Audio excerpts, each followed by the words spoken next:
So I'm so excited. I couldn't wait to record this video. I couldn't sleep last night, so I'm up bright and early, and I wrote this actually while I was sleeping. And today is about the power of a timeout, using DBT and your lizard brain with a pineapple chicken little twist to protect your relationship. Share the love, everyone. Hello. Today we're going to jump right into one of the greatest relationship saving tools out there. Your superpower, the timeout. But don't worry, this isn't about the go sit in the corner timeout you had as a kid. This is a smart adult style timeout, a way to take a step back during a heated argument. Cool down and come back to the conversation in a calmer, more productive way. But here's where it gets even better. We're going to add some magic in from Dialectical Behavior Therapy, DBT, to make your timeout even more powerful. You'll learn how to use DBT skills like delay, distract, de-stress, and decatastrophize to keep your emotions in check and prevent things from getting out of hand. Plus, we're going to have some fun along the way. You know, trust me, this is going to be a game changer for how you handle arguments.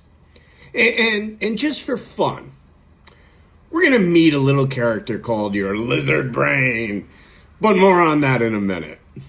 You know, what is DBT and why does it work? First, let's break down what DBT is and why it's so awesome. Dialectical Behavior Therapy, or DBT for short, is a type of therapy that helps people manage big, overwhelming emotions. Like anger, I'm so angry, or I'm really sad. It was designed for people who might struggle with intense feelings and impulsive actions. But here's the secret. DBT skills are helpful for everyone, especially when emotions run high, like during an argument with your partner. You know, DBT teaches you how to, 1, delay your reaction so you don't do something impulsive. 2, distract yourself from spiraling into negative thinking. 3, de-stress so your body can physically calm down. And 4, this is a hard word to say, decatastrophize. It's even harder to spell. But 4, decatastrophize, or stop blowing things out of proportion. Using DBT in a timeout can help you pause, calm your emotions, and get back to the conversation in a way that actually fixes the problem instead of making things worse. You know, why does it take at least 30 minutes to calm down? Well, here's where we meet your lizard brain, the lizard brain. Blah, blah, blah, blah. Now, let's talk about why you need at least 30 minutes to start cooling off during a timeout. That was really rude. The lizard brain. Blah, blah, blah. I like to have fun, guys. And this is important because this should be fun. This is not work. So, you know, it takes 30 minutes to calm down, right? To cool off during a timeout. And that's why I recommend taking at least an hour before coming back to the conversation. So here's the deal. Deep inside your brain, there's this little guy called the amygdala. The amygdala is like your brain's alarm system. And get this, it's part of what we sometimes call the lizard brain, because even lizards have one. This part of your brain is super old, evolution-wise, and it's about keeping you safe from danger. It's great when you're facing a real threat, like a bear, but not so helpful when you're just having an argument about whose turn it is to take out the trash. Not mine, right? It's your turn. Let me tell you a quick story about the lizard brain in action. Imagine you're a caveman, and you hear a rustle in the bushes. Your lizard brain kicks in and says, run! It could be a saber-toothed tiger.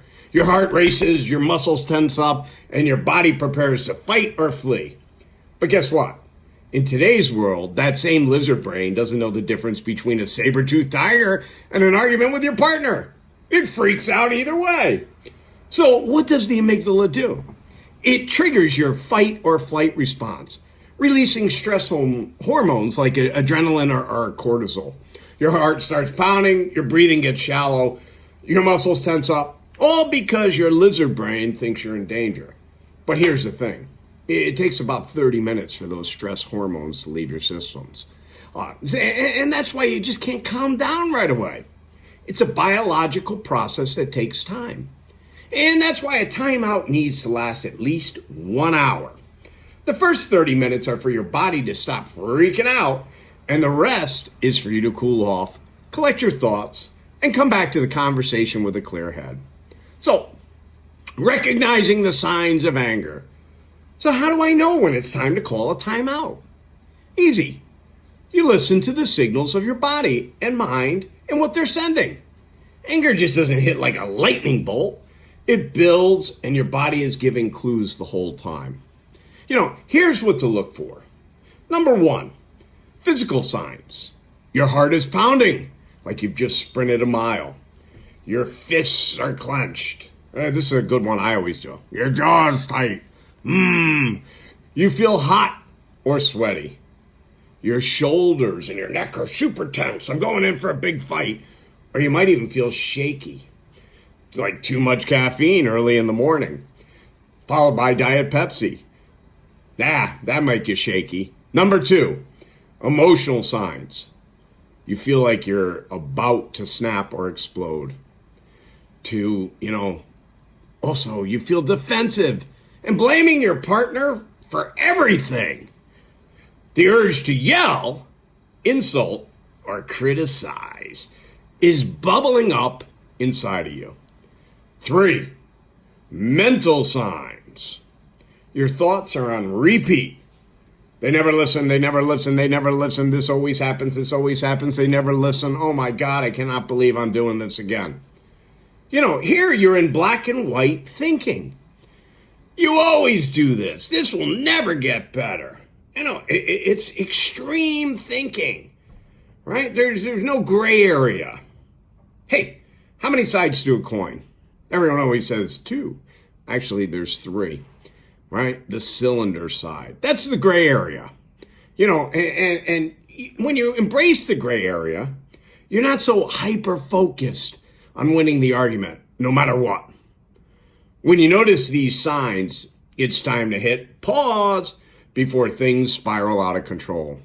Call a timeout and step away for at least an hour. So, what do you do during a timeout? Here's where we use DBT skills. Okay, so now you've recognized it's timeout time, and what do you do actually during that hour? Sitting there and stewing in your anger? No. Nope. This is where DBT skills come in to save the day. Number 1, delay. First, you've got to delay your response. Remember, your lizard brain, the fire alarm, ding, ding, ding, ding, ding, is in charge right now. It's telling you danger, danger, danger, Will Robinson. A lot of you don't get that. It's from the 60s. But, and it needs time to chill out. Give it the time it needs to stop sounding the alarm. Set a timer for 20 to 30 minutes and promise yourself you won't even think about the argument until the timer goes off. For example, if you're upset because your partner forgot to do the dishes again, say, I'm not going to think about this for 30 minutes. You'll be amazed at how much calmer you feel once the adrenaline starts to wear off. Number 2, distract.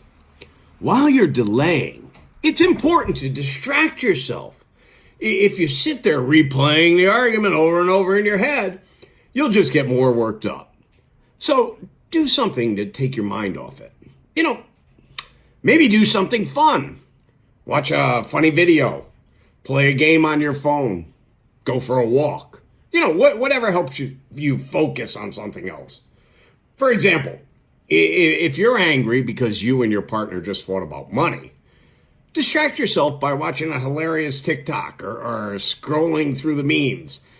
It's hard to stay mad when you're laughing at something silly. That's opposite action, by the way, another DBT skill. Number 3, de-stress. Next, Focus on de-stressing your body. Your muscles are probably tight, your heart is racing, and you're all wound up. It's time to bring those stress levels down. Deep breathing. Try breathing in slowly through your nose. It'd be nice if I could breathe in allergy season, holding it for 4 seconds, and then exhaling for 4 seconds. Do it for 4 times. This helps slow down your heart rate and calm your mind. Maybe stretch or move. Go for a short walk or do some light stretches to get the tension out of your body. For example, if you're feeling physically tense, take a few deep breaths and focus on loosening your muscles because it tells your brain the danger has passed and it's okay to now relax. And then number 4, decatastrophize. Finally, let's talk about decatastrophizing. When you're angry, your brain likes to tell you that everything's a disaster. But is it really? Let's break it down with a fun story you may or may not remember, depending on how old you are. I'm old, so it's the story of Chicken Little. So Chicken Little is this little chicken who thinks that the sky is falling because an acorn hit her on the head. She runs around the farm yelling, "The sky is falling, the sky is falling." But it's just an acorn, not the end of the world. In the same way, when you're angry, we often think, this argument is a total catastrophe, when really it's just an acorn-sized problem. The next time you catch yourself thinking, this is the worst thing ever, ask yourself, is this an acorn or is the sky really falling? Really ask yourself, is this as bad as I'm making it out to be? What's the worst that can really happen? Most of the time, you'll find that the problem isn't as huge as it seems in the moment. So, we've talked about what to do during a timeout. And I think it's appropriate to talk about what not to do during a timeout. While we're talking about what to do, let's cover what not to do. Equally as important. Number 1, don't stew over the argument. If you sit there replaying the fight in your head, you're just fueling your anger. The goal is to cool down, not to get more worked up. Number 2, don't walk away without communicating. Always tell your partner why you're taking a break. Say something like, I need a timeout, or let's take an hour to cool off, and then we'll talk. This way your partner knows you're not walking away from the relationship or the problem. You're just stepping away to give yourself time to calm down. Number 3, do not use the timeout as a weapon. A timeout is not about punishing your partner or controlling the conversation. It's about creating space to calm down and to come back to the issue with a clearer mind. Don't use it as a way to avoid responsibility or shut the other person down. Share the love. Number 4, don't engage in destructive behaviors. This isn't the time to turn to alcohol, smoking, pot, or whatever, or anything else that might amp up your emotions. The whole point is to calm down, not intensify what you're feeling. Stick to healthy calming activities instead. And number 5, don't end the timeout early.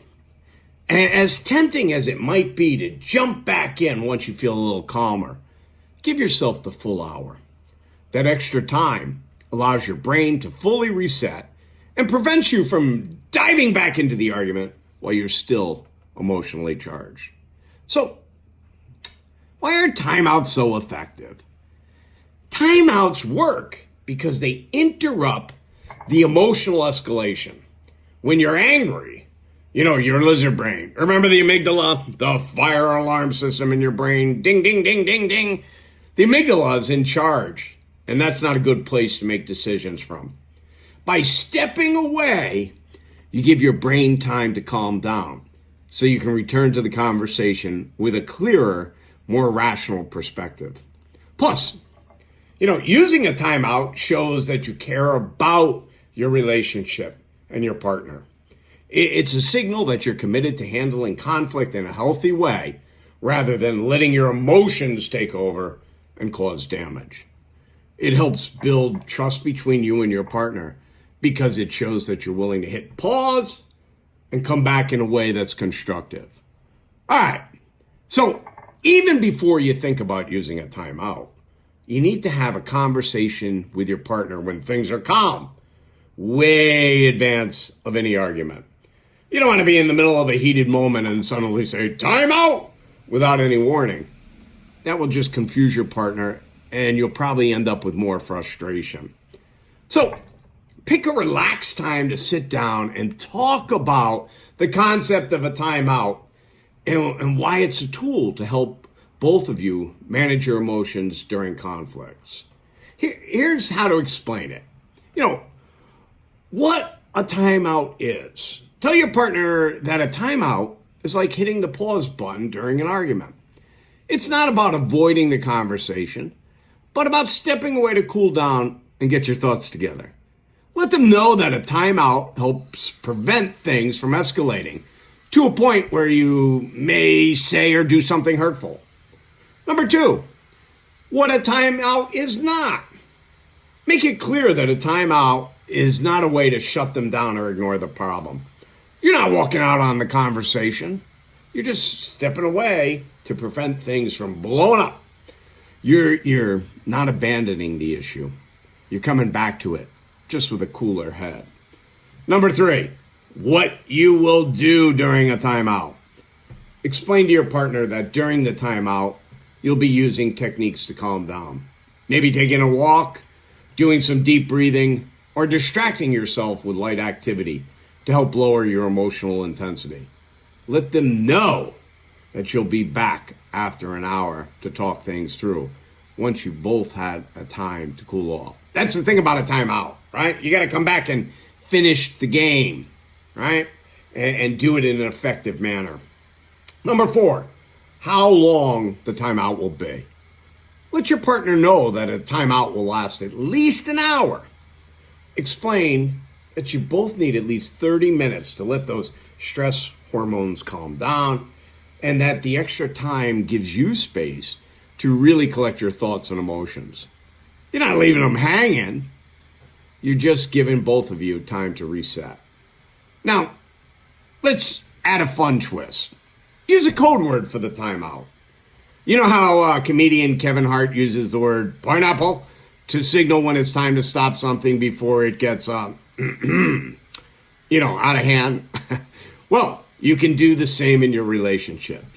Just make sure you clarify with your partner that you're not talking about a delicious tropical fruit or trying to suggest anything. Fun. This is strictly a conflict resolution pineapple. The next time you feel an argument is heating up, you can just say pineapple, and your partner will know it's time for a timeout. Maybe you can even joke about it later. Hey, remember the time we almost went overboard and the pineapple saved the day? It's lighthearted, but it works. Just make sure they know this pineapple isn't for pina coladas. It's for peace and calm. So, the next time you feel things heating up in a conversation or argument, remember the power of the timeout. Use the skills from DBT, delay, distract, de-stress, and decatastrophize to cool down and reset. Give your lizard brain time to relax and come back to the conversation ready to communicate in a calm, productive way. Timeouts aren't about avoiding tough conversations. They're about handling them smartly and respectfully.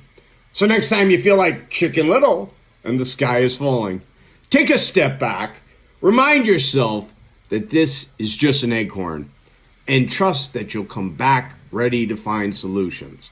And maybe even make pina coladas. So, you got this. Have a great day.